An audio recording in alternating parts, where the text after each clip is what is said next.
Initially, I had intended to blog about this subject, and I had named the blog entry as Save Our Girls from Us. And this comes from some thoughts, some memories, some conversations I had with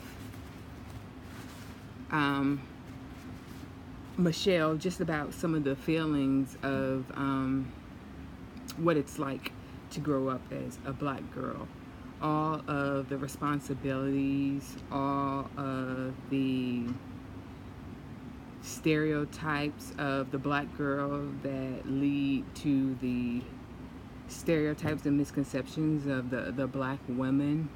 And I decided to vlog it because I thought that it would come across with more passion, so to speak. And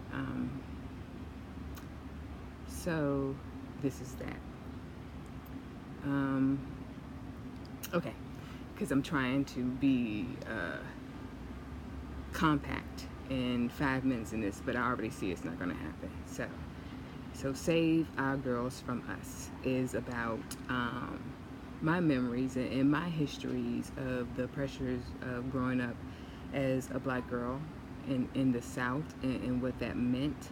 That meant a few things. That meant that you had to be strong. You could be, very early on, I witnessed girls who had to take on responsibilities meant for an adult. With I came up in a single mother household, and the example was you work hard, and there's nothing wrong with that. My mom instilled in me a work ethic that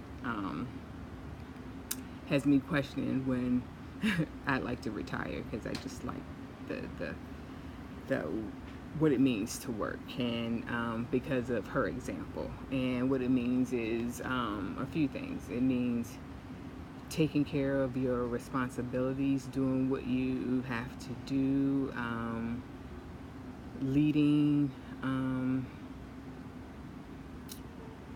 just being a black woman is everything. You're everything. You're a lot of different things. You are every woman. And okay, so let's go back to the topic at hand.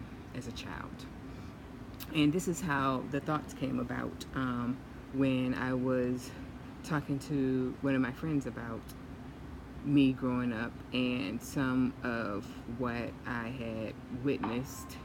And say for instance, this is how it started. Say for instance, in the South, you grew up with a lot of girls who were a little mama, little bit, all these types of nicknames that basically sexualize girls before they probably even hit our puberty or our cycle. You know what I mean? So you were a woman as a black girl before you were supposed to be a woman, and that's a lot of responsibility. You had a little hips, let's just say. We've been in these food deserts, eating this food that makes you hippie at 12, so you already looking like your mother, and you 12, and she 30 or whatever, or 35 or whatever, and you may appear to be physically more mature than someone who is your age. And because of that, in your neighborhoods, and this is just my testimony and what I witnessed, you were treated as such. You were treated as a adult woman when you didn't have the mental capacity or the maturity to be able to respond to that type of attention. So what you have is young girls being suited by older teens or young men. Saw a lot of that coming up.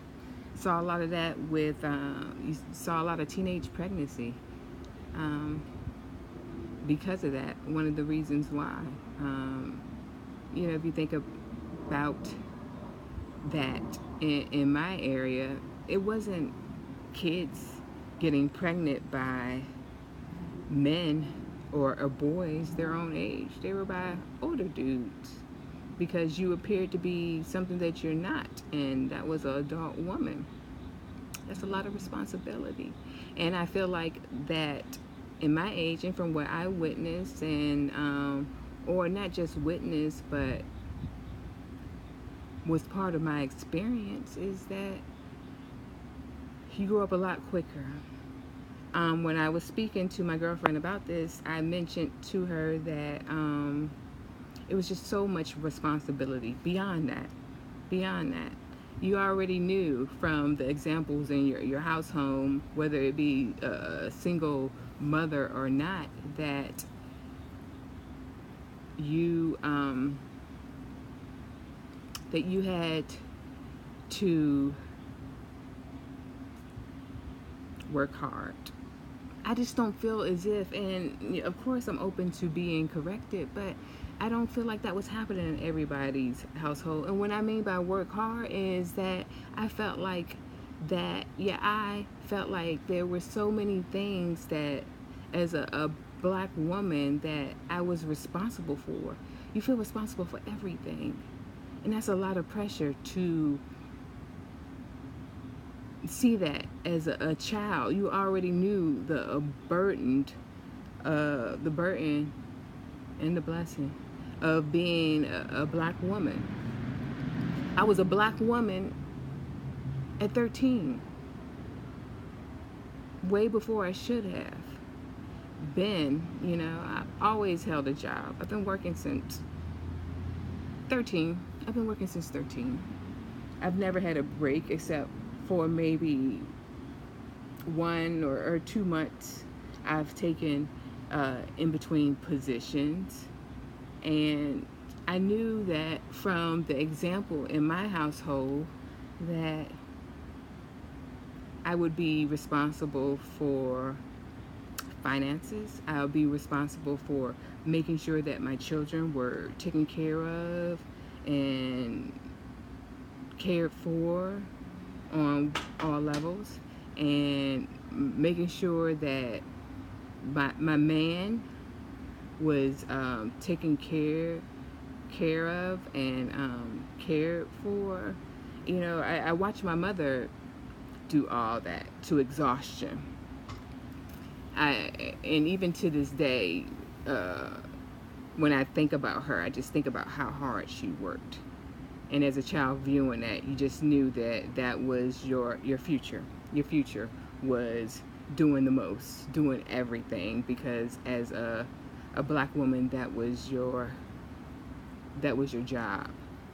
But and it's true, even in this day, now that I am a woman, an old woman, it is. I think about how much of a burden I've carried on my shoulders, even as a single woman with no children. It's such a heavy burden that we put on ourselves, and that is the part of save our girls from us. We put it on ourselves. I put it on myself, but just growing up and those different influences, they were a part of how I shaped my views. Older guys, being with younger girls who didn't have the capacity or the mentality to handle those types of relationships, or motherhood, or anything like that, or the types of their family had a cyclical type of situation. Everybody's having their first child at 16. mom, grandma, great grandma. And it's really just not about the sexualization of black girls. It's about the pressure. The pressure. What is expected of you. And if you don't meet those expectations, what is that? Does that mean that you are not living up to the hopes or the or what people think that what people think a black woman should be? It's very tiring. It's very tiring. I wouldn't be anything else though. I wouldn't be everything else. I'm tired, but I'm also very empowered, knowing that besides the fact that battling those expectations and those stereotypes, that in that somewhere I still am that. I still am every woman. I still am capable of doing everything. Sometimes I wish I didn't have to, but it's innate. It's definitely innate. And when I mention, let's talk about things being innate.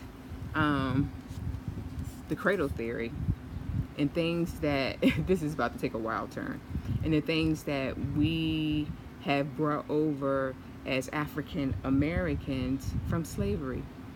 And this makes me think of Dr. Frances Cress Welsing.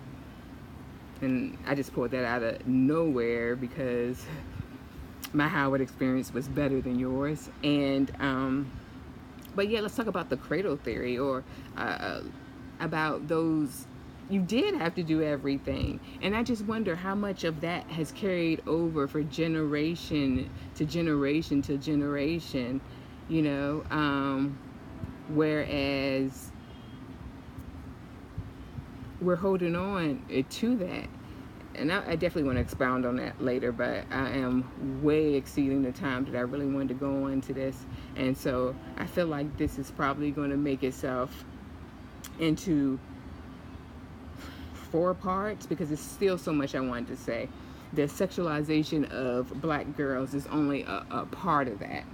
And it's different components or chapters to that I want to discuss, but I'm already at 13 minutes and I really didn't want to exceed 10.